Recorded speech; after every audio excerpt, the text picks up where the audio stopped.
tuned in to the Andrew Lawton Show. And joining me now is the former leader of the federal PC party and also the premier of Quebec and now Conservative leadership candidate Jean Charest. Jean, thank you for coming on today. Great to speak with you. Thank you, Andrew. I'm delighted to join you at True North. So this is, I think, a big question for a lot of people. You've obviously served in politics before, federally and provincially, going back several decades at this point. Why now? Why is this the moment that you want to come back and to this position, leading the federal Conservatives? Boils down to one word, Canada, the future of Canada. My whole life, Andrew, the common theme of my whole, not just my political life, but my life has been the ideal of Canada. I'm among those who think that we won the lottery of citizenship in the world to be and live in this country. And I see a country that's way below its potential, but I also see a Conservative party that I know and that I grew up with, by the way. I mean, that's the party that I grew up in. My father, my grandfather, my great-grandfather were Conservatives. And I see a political party that isn't living up to the what Canadians want as a national political party that needs to get itself together on preparing itself for the next election campaign, to unite itself. And I have that firm belief that I'm the person who can do that, who can make that happen, given the experience I have. So that's why I'm running. And there's a number of issues I care about. Conservative values I espoused all my life, wherever I was, including in Quebec politics. So I'm looking at this race, and what I'm picking up, by the way, Andrew, on the street and talking to members, a lot of the comment is about we need an adult in the room, is a lot of what I'm hearing. And a lot of the membership of the party are tired of losing, and they want us to get organized. They want a leader who's going to bring us together on under one tent, focus on the campaign, and win a majority national government. And my ambition, Andrew, I don't have a small ambition here. This is a government in which Alberta and Saskatchewan are at the table, not outside looking in, but shaping policy, and where Quebec is at the table, and this is very much a conservative, by the way, value, our view of federalism or respecting jurisdictions. And I'm sorry if I'm going a bit long, Andrew, but I do want to add one thing. One thing I think I would bring to this is the experience I have at both levels, and the ability in Ottawa. It would be a breath of fresh air to have a prime minister who actually knows how the federal system works and how to make it work to get things done, big things done. So that's part of what I would bring to all of this. The federal party that you led, the Progressive Conservative Party, no longer exists, at least not in that form. The provincial party you led, the Quebec Liberal Party, is a party that a lot of Conservatives didn't feel ultimately like they had a home in, which is why we've seen Quebec politics welcome new parties into the fold in the time since you were there. What makes you think that you have a place in the Conservative Party of Canada in its current form, and that the members of that party will find that you resonate with their values for the party and for the country? Political parties are living institutions. They're not static. They don't just in time sort of be what they are, and then they don't. And look at the story of the Conservative Party, from the Conservative Liberals under Sir John A. Macdonald way back when. I mean, all the way to the Progressive Conservative Party, Reform Party, the Alliance, the merger, and the Conservative Party where it is today. So the political parties and their leaders, by the way, leave a mark on the party, and and when you take over the leadership of the party, Andrew, you assume that past, and your job as a leader is to be a fiduciary of the party. You don't own the party, and to grow it, and to make it a force based on the values that you share. Same is true for the Liberal Party of Quebec. When I went to Quebec, I mean, when you hear this ridiculous argument that Charest would be a Liberal, I mean, come on. I mean, you'd have to have been living on planet Mars not to know that I was pressed to go to Quebec to lead the Federalist forces in Quebec to fight the separatists. And the Liberal Party of Quebec was the coalition of Federalists. Still is, in good part, by the way. So that's it. Much like I'm in British Columbia, I'm talking to you from British Columbia, much as the Liberal Party in British Columbia is a coalition. So that's where the parties are at. And I know that. For example, I have a lot of respect for what Stephen Harper has accomplished as prime minister. He ran a pretty solid economy. This isn't a detail. If Mr. Trudeau was able to spend as much as he spent, it's because there was a government before him who gave him all this maneuvering room to actually be able to go out there and spend a load of money. And now, though, we're coming out of COVID. Now we need a government that's going to bring some order to all of this, focus on economic growth, and focus on the things that Conservatives really believe in. You did, when you were Premier of Quebec and Stephen Harper was Prime Minister, I know you did butt heads on certain things. So just let me ask you, have you voted in the last 3 elections for the federal Conservative Party? Yes, I have. I voted for the Conservative Party. It's my home. It's where I'm at. And, Mr. Harper and I have a lot of respect for him, but there are times where you disagree. I mean, that's fine. That's okay. When I reduced taxes after a federal transfer in 2007, Mr. Harper and the government of the day didn't agree with me, which I found to be highly unusual at the time.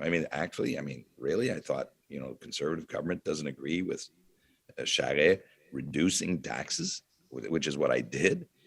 And there were other instances where we disagreed. In 2005, 06, when he was running, I gave an interview that gave him a big boost in that campaign about the federalism that he was proposing, saying as Premier of Quebec that this is something that I thought was good. I wasn't trying to put my finger on the scale I was just saying what I thought was good for Quebec and good for the country. And I'm among those that never thought that being a Premier of a province means you're contradicting the interest of the country. I mean, it's this thinking that you can either be one or the other, frankly, is pretty childish. The real challenge is how do we align our interests together to do things together?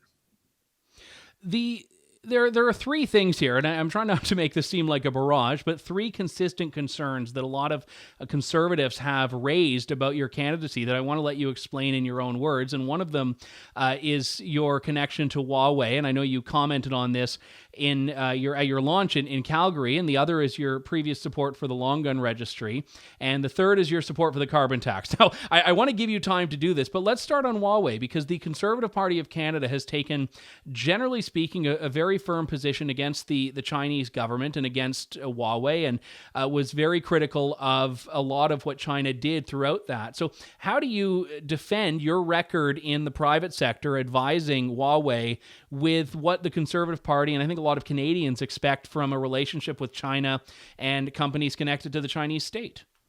Well, Andrew, and that's an important question. And by the way, I'm very proud of the extensive private sector experience I have. And, in the last 10 years, I worked a lot in the private sector with very interesting files at the highest level. I've never. And you said you were proud of your work with Huawei specifically, did you not? I want to answer very directly your question. I did not represent the Communist Party of China. I worked so that we could secure an agreement that would bring the 2 Michaels home. That's what I did. I worked with Vina Najibullah, who is the spouse of Michael Kovrig. We talked over the phone several times so that we could do everything possible to square away this issue and bring the Michaels home. And I'm very proud of that. I'm not apologizing for that, not a minute, because I think that's what you do when you have this kind of responsibility and an opportunity to be helpful to your country. So that's what I did. So, and then I never shied away, Andrew. I was on a panel after, this was before the leadership race in Montreal. And I said very clearly what I thought of what this situation was with the Michaels. It was a government sanctioned kidnapping. That's what it was. Yeah, there's no other way to describe it. And I never shied away. And this is before you and I talked and this leadership race come up. So on the issue of China, I've never shied away from saying what I think and what I believe. And that's the way I'm going to be as the leader of the party and as Prime Minister of the country. And let's turn to the long gun registry if we can. This is, again, even the Liberals have not proposed to reintroduce the long gun registry, given the colossal failure of a policy and the costliness of that as a policy. As Quebec Premier, you supported it. What's your position on firearms? Well, I was in the House of Commons when this long gun registry was being proposed and it was going to go to New Brunswick. And I remember very well us saying to the government at the time, you are going to just bust the budget on this. It is going to cost a fortune, and it's not going to be as efficient as you actually think it is, or you're purporting that it's going to be. That was in 1997 when I led the party in the election campaign in 97. Now, it ended up being that.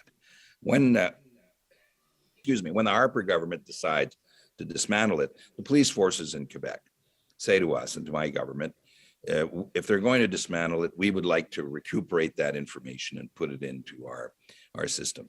And that was the position we took. We thought that made sense. It's there anyway. The money's been spent. So if it's spent and the information is there, then we should transfer it over and it'll be done. Government of the day didn't agree with that. Well, that's fine. But that was the position we took. And where is your stance now? Because firearms owners have been very critical of restrictions that Justin Trudeau has put in place. In the last election, the Conservatives had proposed to roll that back. Is that something you would do as Conservative leader as well?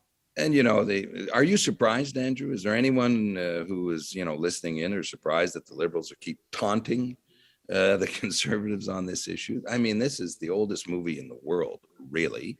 They keep coming back to it. Now, what I see in both Toronto and Montreal in particular is a real issue of handguns and illegal entry of handguns. I'll tell you something I think the Conservatives should do is invest resources and money at the border to be able to stop the fact that handguns are coming in illegally to the country. If we want to deal with the real issue, that's where the problem is. It isn't up in northern Saskatchewan that we're having a problem with this. That's where the real issue is.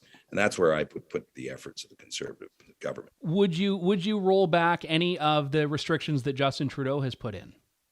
Well, we wouldn't be putting in any new restrictions for sure. And we would look seriously at what has been put in to make sure it makes common sense for Canadians who live in rural areas and who have nothing to do with the violence or the sad stories we see in urban areas. So let's just use common sense. But it speaks, as you know, Andrew, it speaks to a real divide. This was the case in 1997 between rural Canada and urban Canada. Why is it that we can't make a difference? We can very well make a difference, distinguish between two very different realities and just apply common sense policies that allow us to apply to have, you know, whatever it is that needs to be done to restrict violence and allow hunters to and farmers to go out and use their guns as they do safely.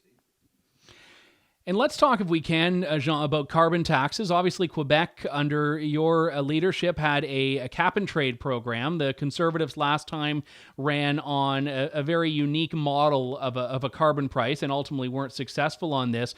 I've heard you talk about the importance of finding solutions to environmental challenges that aren't rooted in taxation. You've talked even in our chat now about being someone who supports lower taxes. So how do you propose to tackle environmental issues that you have identified are important without a carbon tax, if that is your approach? And if it's not, what form of a carbon tax would you proceed with?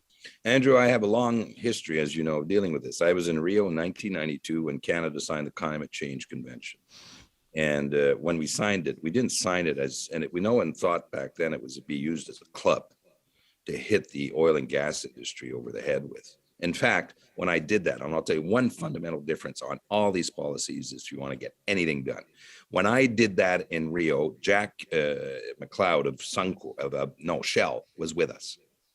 And you cannot make up these policies if you take the oil and gas industry and they're outside of the room or the provinces. And that's what the Liberals do. That's what Mr. Trudeau has done. Because you can't operationalize the policies. You can't actually implement them and make them commonsensical if they're outside of the room. That's the difference between the Conservatives and the Liberals. Conservatives did the Montreal Protocol on CFCs, HCFCs, the most successful environmental treaty in the world. We did the Clean Air Act on SO2 emissions in 1990, very successful. So Conservatives do things, Liberals talk. I've seen that all my life. And on this issue in particular, we need to look at all of the solutions. That includes carbon capture and sequestration. It includes hydrogen, green and blue. It includes small modular reactors, the list with biofuels. And if we're going to put a price on carbon, and I think that needs to be looked at as part of the solutions, and that's what I did in Quebec. We did a carbon trading system with California that's working fairly well. It has to be provincially driven. The provinces have to be at the table. It cannot be a format or a design that discriminates against rural Canadians who are going to pay overwhelmingly for this. I mean, it's going to hit them. And it can't be a wealth transfer tax. So these are the things. So during this campaign, my challenge will be to put forward a format that works. Now, Conservatives, this is a challenge, Andrew, as you know. This is going to be a test for us. We have to be able, as a party, to get something that makes sense, resonates, that Canadians understand, that is fairly simple and straightforward.